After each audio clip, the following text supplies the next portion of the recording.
Nararanasan ang matumal na bentahan ng karne ng baboy sa Batangas City New Market. Sa kabila nito, ang ilang tindera umaasang makababawi na ng kita ngayong holiday season. Alamin yan sa report ni Denise Abante.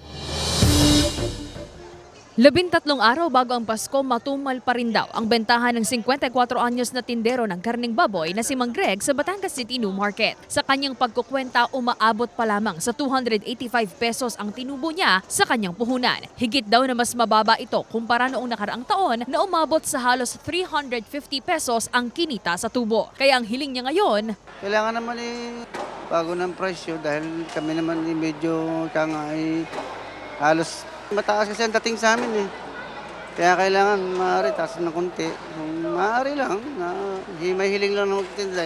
nananatili pa rin sa 280 hanggang 310 pesos ang kada kilo ng karne ng baboy na mabibili sa palengke. Walang paggalaw sa dating presyo at hindi pa rin daw aasahan ang pagtaas nito ayon sa pamunuan ng palengke. Hindi pa rin natin masasabi tayo ay merong pagtaas kasi sa panahon ngayon napakahina ng ating bilihan. Hindi katulad ng isang taon na talagang nagsaang mamimili. Pinagtitipid talaga ang mga tao kasi nung una napakataas nga ng ating mga bilihin. Taliwas naman sa hiling ng tinderong si Gilbert ang nais ng mamimiling si Elmer. Ang 1 kilo raw kasi niyang biniling karne ng baboy kaninang umaga, pang isang luto lang sa tanghalian at panibagong bili na naman sa gabi. Kaya ang halos 300 kinikita sa pamamasada ng tricycle, halos napupunta na sa pangulam kaya nais niya na huwag nang tumaas pa ang presyo nito. Konting tipid lang at dahil lang wala masyadong mahina ang kita at ang mga bilihin katataas pa. Sana ibaba naman nila para naman yung ating mamimili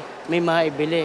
Yung halip na pambibili pa ng pampasko ng mga bata, pang-ulam, kita sa pang-ulam na lang, mahal na.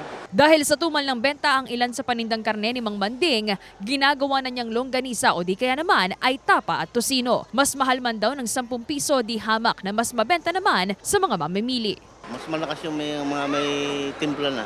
Kasi siguro naalwa lang silang magluto. Mas maganda sana kung hindi na tumaas. Para naman hindi mahirap ibenta sa mga mamimili. Sana permanente na lang yung presyong yun. Sana wag na tumaas pa. Para hindi mo masyadong masakit sa bulsa ng mamimili. Ayon sa Samahang Industriya ng Agrikultura o SINAG, wala pa ring paggalaw sa presyo ng live weight ng baboy. So far, wala naman. Wala pa rin. 175, backyard 160. Yung live weight so far, wala. Stable, stable. Kasama si J.R. Manjares, Denise Abante, Balitang Southern, Tagalog.